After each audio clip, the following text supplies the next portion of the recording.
se están dando entre el gobierno y la Alianza Cívica? Bueno, en primer lugar, hay que tener en cuenta el siguiente antecedente. Sin una solución a la crisis, que inevitablemente pasa por la salida de Ortega, no hay solución a la creciente problemática de los nicaragüenses.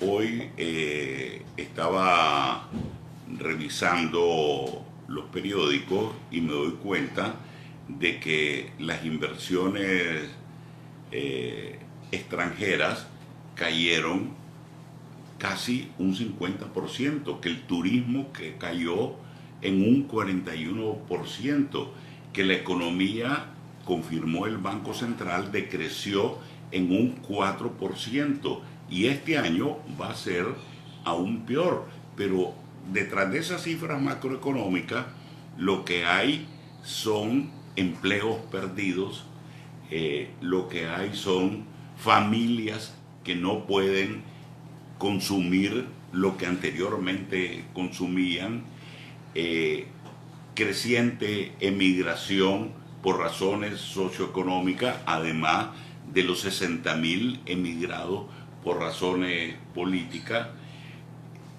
La situación es también dramática para más de 600 familias que tienen presas y presos políticos, para no decir la situación horrorosa, dolorosísima, de más de 300 familias que tuvieron que enfrentar asesinatos y más de 2.000 familias que tuvieron que enfrentar heridos. De tal manera de que esta situación,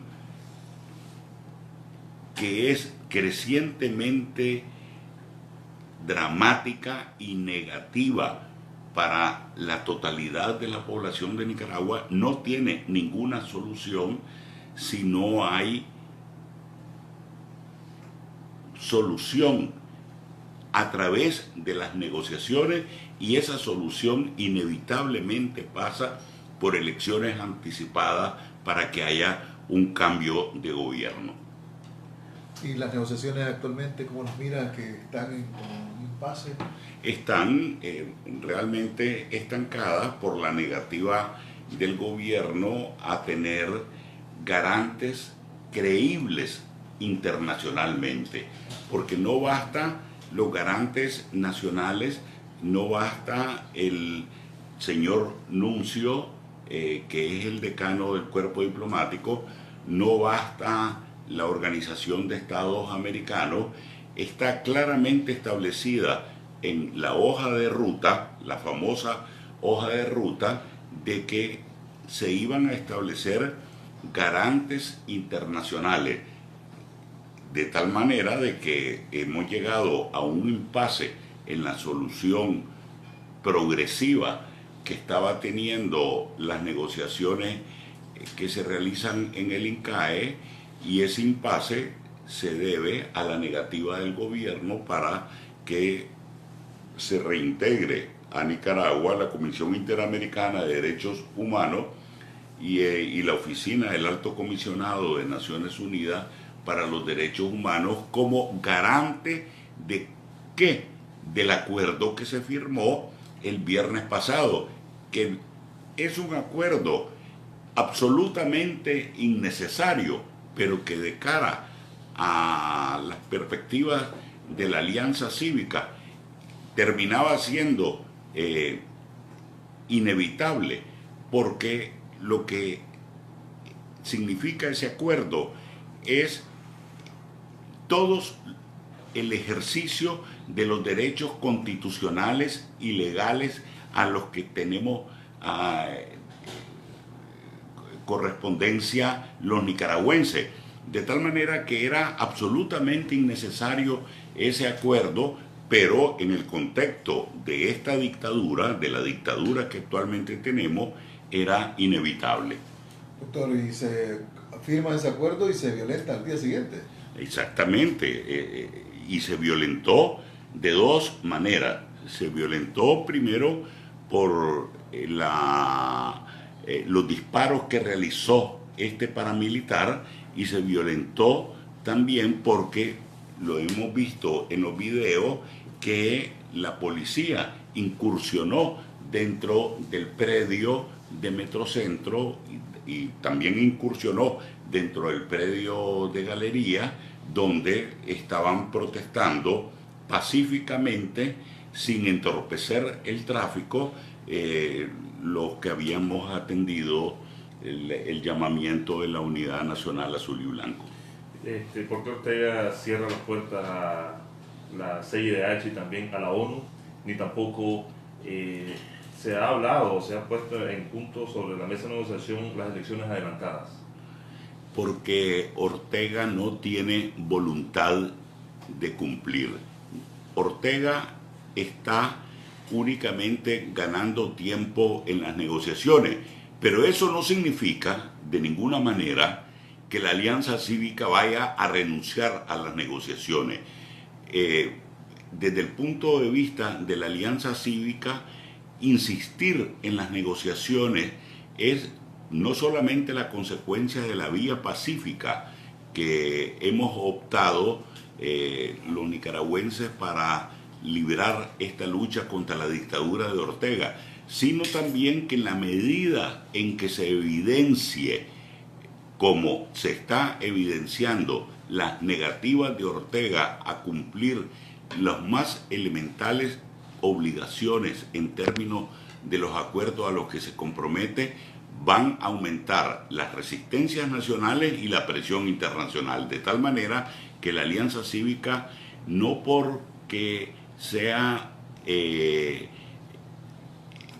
el punto de vista del gobierno ausencia de voluntad para cumplir, la Alianza Cívica debe insistir en las negociaciones para ir estrechando el margen de acción del gobierno.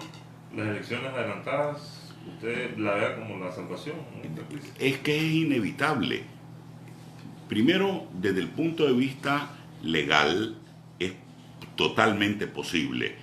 Segundo, desde el punto de vista de las exigencias de la moral, de la justicia y de la política, es la única solución que tenemos. Elecciones anticipadas bajo condiciones realmente de credibilidad y de confiabilidad democrática. El gobierno sostiene que violenta la Constitución.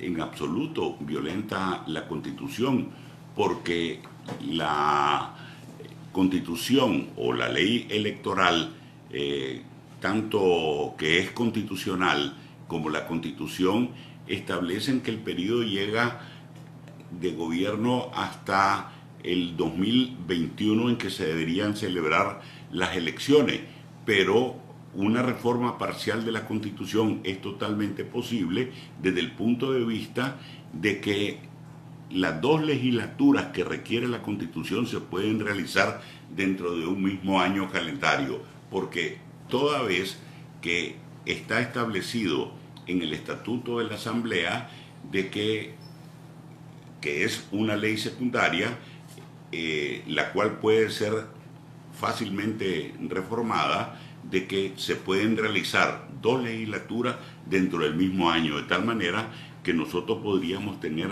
fácilmente las elecciones en el año 2020 o finales del 2020 o inicios del 2021.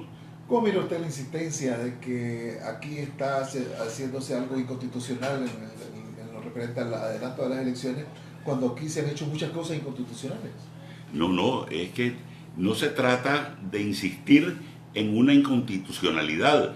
Anteriormente señalé de que perfectamente dentro del año calendario se pueden realizar las dos legislaturas, de tal manera que se satisfaga el compromiso constitucional de reformar parcialmente la Constitución en base a dos legislaturas, de tal manera de que nosotros no estamos insistiendo en algo inconstitucional, sino en algo totalmente constitucional y legal. En el periodo con Enrique Bolaños se dio una ley marco. ¿Ustedes puede aplicarse en ese sentido. Es que no se trata de una ley marco, se trata de realizar dentro de un mismo año calendario 2 legislaturas, que es lo que establece la Constitución para su reforma parcial, de tal manera que se puede modificar el periodo constitucional.